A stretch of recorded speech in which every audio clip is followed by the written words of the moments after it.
Hey there, it's Scott. How are you doing today? Mentor Monday, the beginning of a new week. I know I'm a little bit late coming on here if you're watching this live. So my thought was, instead of just always being late, why don't I just say Mentor Monday is going to happen between 7:15 and 7:30 a.m. Central Time. All right. If you want to join me live, I mean, you can certainly watch this later, and that's fine. So what is Mentor Monday if you've not watched this before? Mentor Monday is me providing you with some insight, some challenges, some motivation to front load your week, to be successful, to get the most out of your week that you possibly can. It's why you're a member of the Academy of Private Practice, which I thank you so much for being a member. It's just amazing what this has blossomed into. So I'm just excited to be here. But Monday, it's a beautiful day out here. Even if it's raining or snowing where you're at, it's going to be a great week. So I've got my list of things I want to cover here. If you're joining me, be sure to say hi when you're in here on the Facebook Live. And I'd love for you to join me on the Facebook Live. But like I said, you can watch it later on in the week. As I get older, this has to get further away from my face. Might need some bifocal correction one day, but we won't talk about that right now. So, before we begin, about Mastermind this month. Mastermind for the Academy of Private Practice members happens every fourth Thursday, 7:30 p.m. Central Time. But this week, the 22nd of February, my wife and I are going to be at a dinner it's a foster care. It's more than a program, but we provide therapy for these children in this foster care. It's a ministry-based foster care program. So it's called Soaring Wings Ranch, if you want to look it up on the internet. And so we have the privilege of providing therapy for these children who are in foster care at Soaring Wings Ranch. It's just a privilege. I go out there on Monday evenings. I'll be going out there tonight and help the kids out there. I get more than I give. It's just a great place, great atmosphere. If you want to check it out, it's Soaring Wings. If you do a Google search, I'll try to put a link down below, but if you do a Google search on Soaring Wings Ranch, Arkansas, it'll come up. Great place, great people. But this Thursday, the 22nd of February, I will be at that dinner. So I won't be able to do Mastermind this Thursday. So my question then to you is, leave a comment down below or email me. Would this Wednesday, the 21st, be better, 7:30 p.m. Central Time, or would next Thursday, which is March the 1st, at 7:30 p.m. Central Time? So either this Wednesday or next Thursday, which would be better for you for Mastermind? Because I want everybody to show up. Love Masterminds. I get so much out of Masterminds, but I love helping you in a Mastermind session and then having you help the other members of the Academy of Private Practice with questions that they might have. So which is better for you, this Wednesday or next Thursday?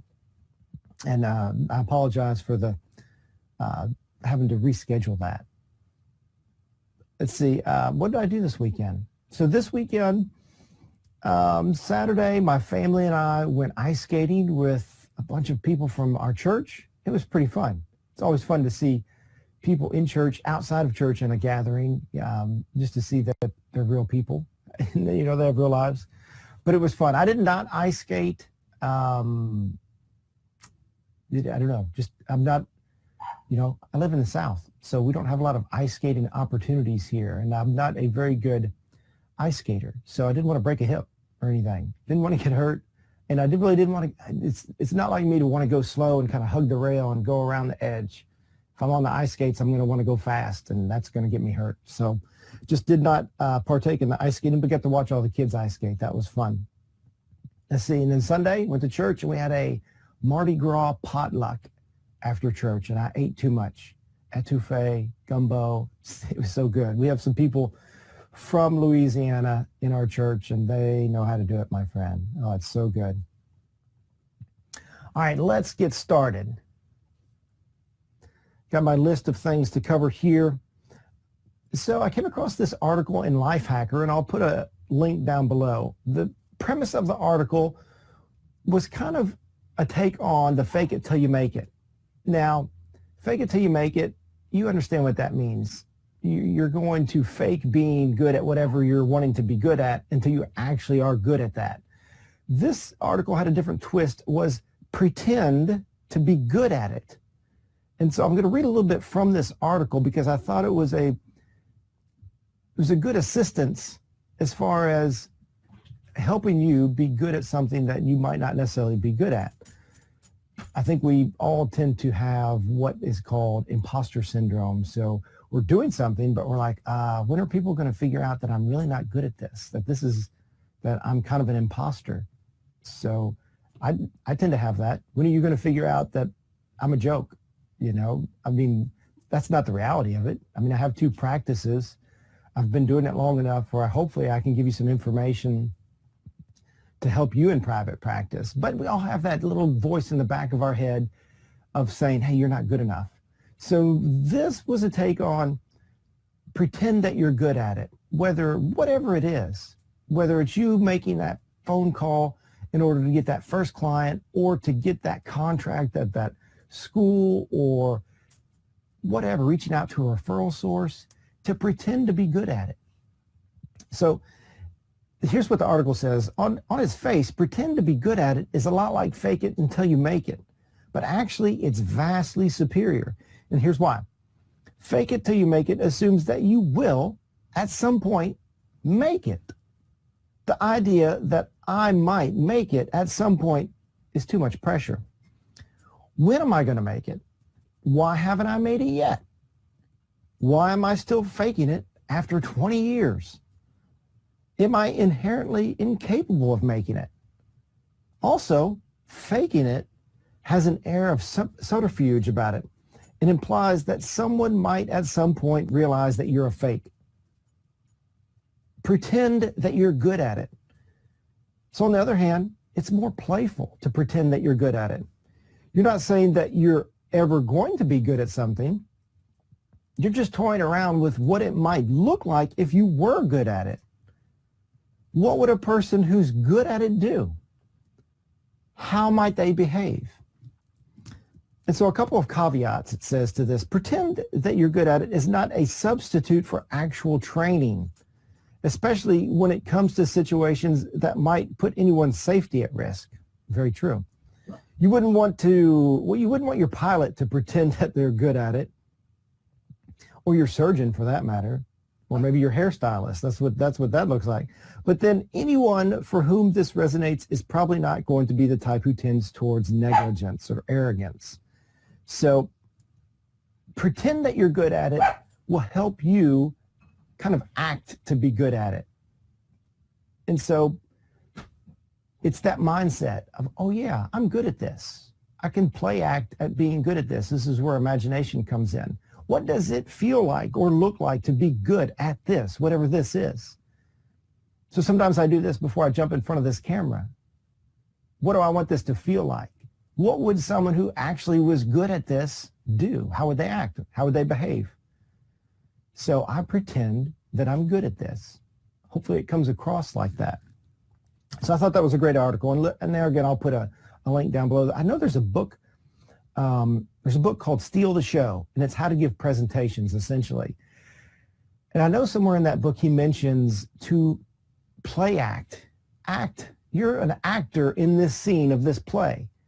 How would the actor present themselves in this presentation? Or it could be whatever scene that you're pretending to be good at. How would you play act that? And put that on, put that costume on, and play act and pretend that you're good at it. All right. So a couple thoughts here. I want to go down my list. I might want to skip around here. Okay, I will skip around. So on page 23 of the Grassroots, No BS Grassroots Marketing, you see that there.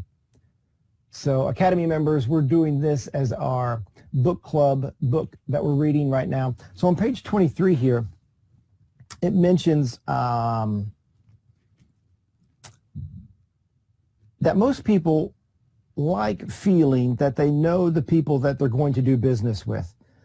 And he goes on to say here, average transactions and referrals go up almost in direct proportion to the extent of personal disclosure. done by the seller. That would be you, the seller, the therapist. So in short, the more the prospects, that would be your potential clients, know about you,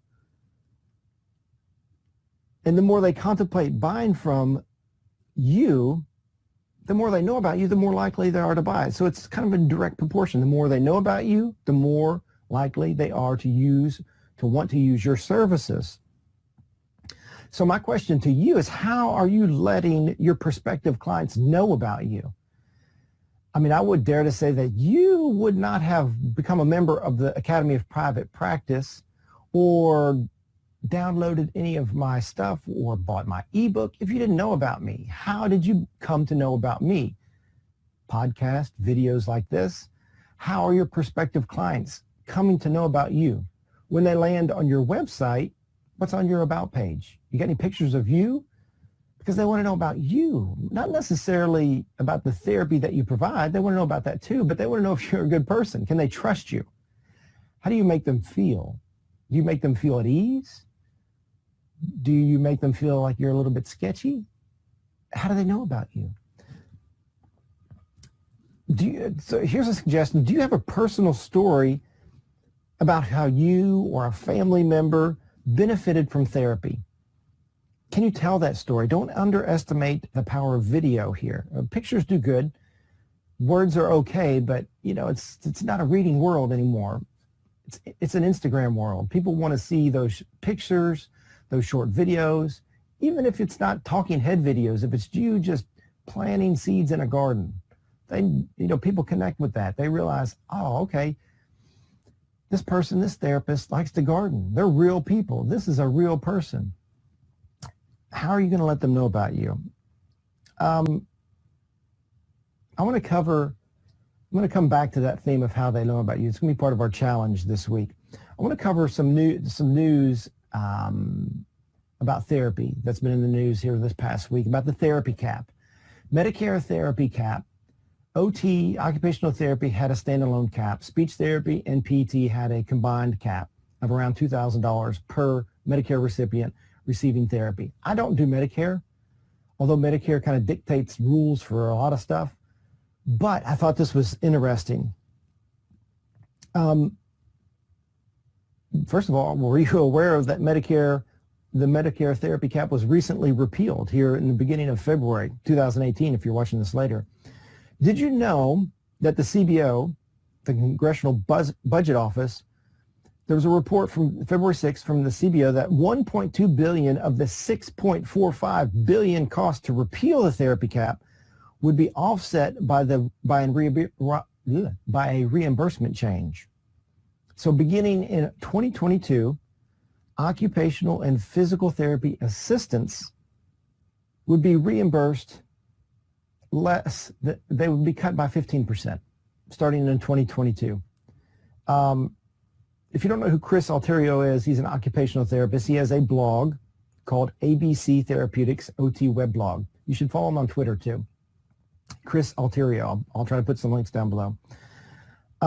So in an article, he's got a couple of articles about this. In an article, he implies that AOTA, the American OT Association, was negligent in being aware that they were selling out OT assistants as far as their reimbursement rate in order to get the repeal of the therapy cap. There's also some counterbalance there in the OT Connections community page. Now you got to be OTA to access the OT Connections community page.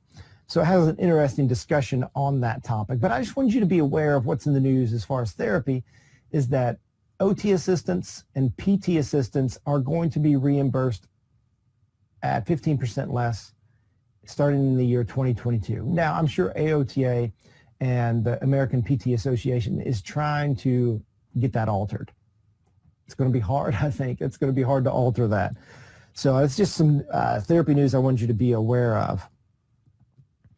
So before we get into the challenge that I have for you this week, somebody's watching here live. I appreciate you watching live. Before we get into the challenge I have for you this week, this was kind of a side note that I had from my kids, is that the things that we decide to do now that seem kind of small and maybe even big, they are going to affect not only us and not only our family, but generations of our family. So I think there's some decisions that you're going to be making or that you have made. I know that there's decisions this way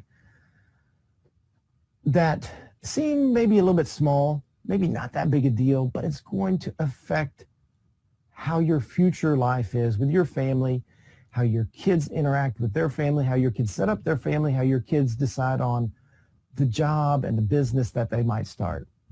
I just want you to be aware of that there's some things that you might need to contemplate a little bit more, that you might need to have discussions with your kids and with your wife and say, you know what, how is this decision going to affect us in 10 years? How is it going to affect our kids when they're our age, our grandkids when they're our age? There's some big things going on out there. I just want you to contemplate that. And I also had some thoughts about reoccurring themes that have been going on in my life. They go on in your life too. It's just how life works. We have reoccurring themes or ideas or occurrences that are represented in our life, and it's God trying to get our attention because we're so stupid. I mean, it's like we have blinders on, and God's trying to say, look at this, here's this, look at what's going on here. It looks a lot like what I told you yesterday. What about this? So a reoccurring theme that's been going on here currently with me is the idea of being uncomfortable and how that leads to growth. And there's all kinds of analogies here as far as in order to get stronger, you have to exercise, and that's uncomfortable. In order to get more done during the day, you have to wake up earlier, and that's uncomfortable. In order to make gold, you have to burn off the dross. And that, if you are gold, if you're taking that analogy, that's going to be uncomfortable. If, a tree, in order to grow deep roots, has to endure some wind resistance. There has to be wind involved in there.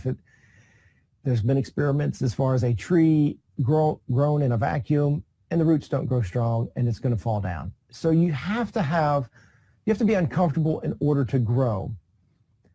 So my thought there, the theme has been, and if you're a Christian, that rings true throughout the Bible. That's the gospel message. You have Christ on the cross. That's pretty uncomfortable. But through that comes the ultimate growth. So how are you self-imposing uncomfortableness in order to grow?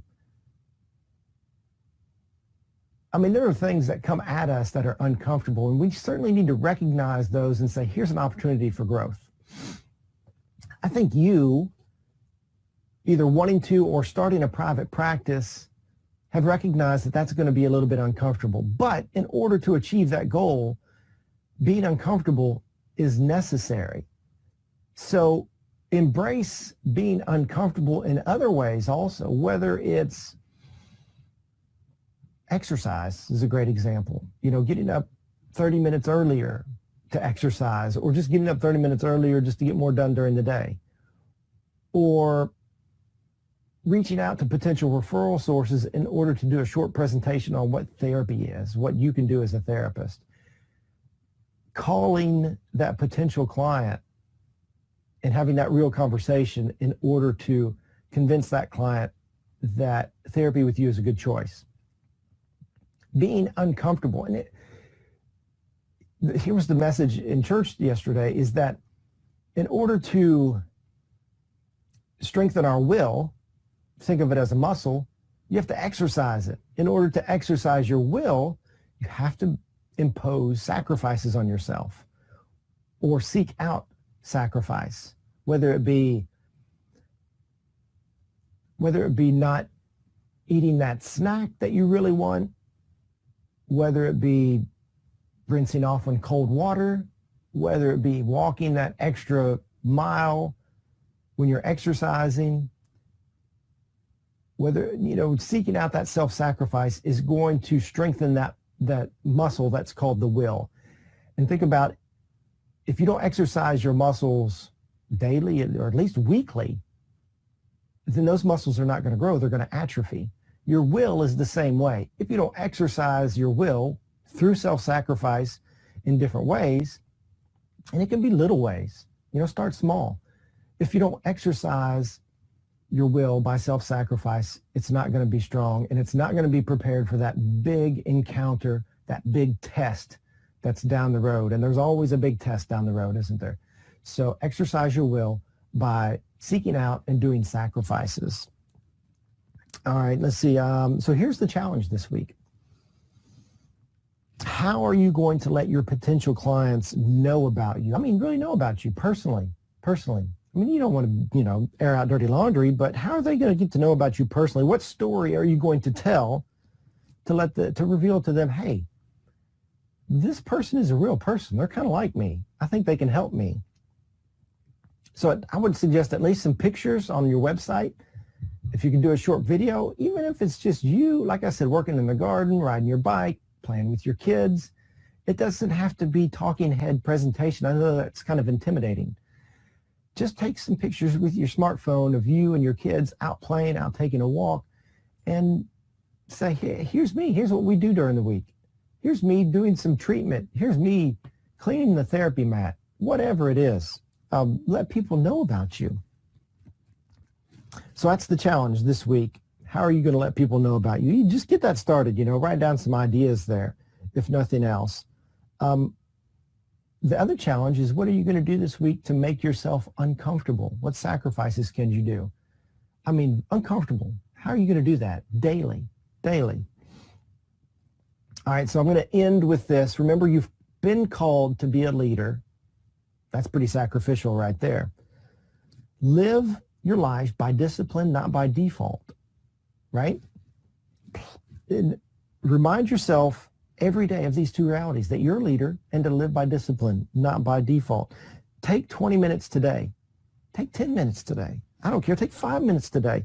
It's the habit that I want you to create, to write down one or two tasks, big tasks that you're going to work on this week and today. Take that time to reflect at the beginning of your day. How are you going to order your day? What do you want to get done? What's important? Triage what's going to move the needle for you today and every day. And don't forget what Aristotle said, we are what we repeatedly do. Excellence then is not an act, but a habit. So create those good habits. All right. Until next time, Godspeed to you and your practice.